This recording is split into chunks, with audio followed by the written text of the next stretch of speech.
I'm Pastor Steve. If you're interested in learning to read the Bible, you're going to have to figure out which version of the Bible is the best one for you. As I said in an earlier video, it all depends upon what it is that you want to do with the Bible. But I want to start off with two basic choices of two kinds of Bibles that you have available that you may choose to use. There is a paraphrase and a regular translation. A paraphrase, what a paraphrase is it takes the biblical text and it smooths it out into conversational modern English.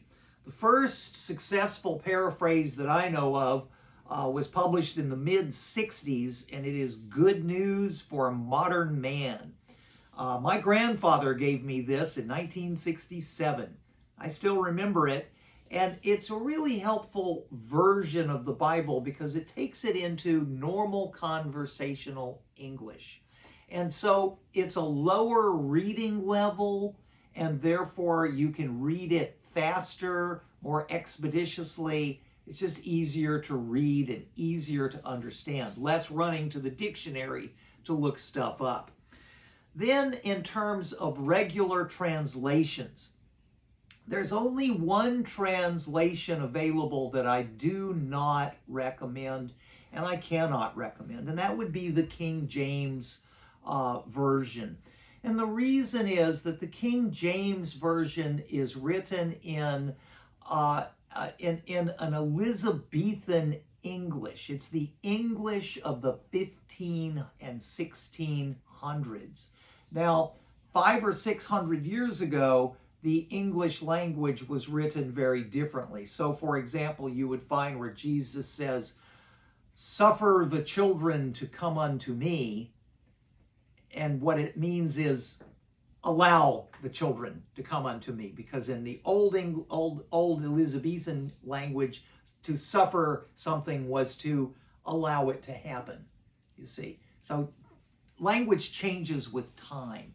The King James Version is very difficult to read. If you happen to be in the habit of reading Shakespeare, which is great, wonderful stuff, if you can read Shakespeare with some facility, King James Bible, no problem at all.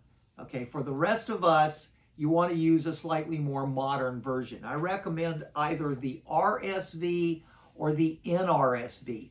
In particular, I very much like this one, the New Oxford Annotated Bible. It costs you $20 to $30 when you look for it. It's available in paperback and in hardback. It's an excellent word for word, carefully worked out translation done by a committee of scholars, not just one person, a whole group of people who work together to make this translation. It also has explanatory notes, maps, and other information that you can use. So what you may want to do is get yourself a paraphrase for the easy reading, and then when you see a verse you want to dig into, get into this thing, and that'll help you to get into it in more detail. You can email me on the website, pastorsteve.faith. Happy reading.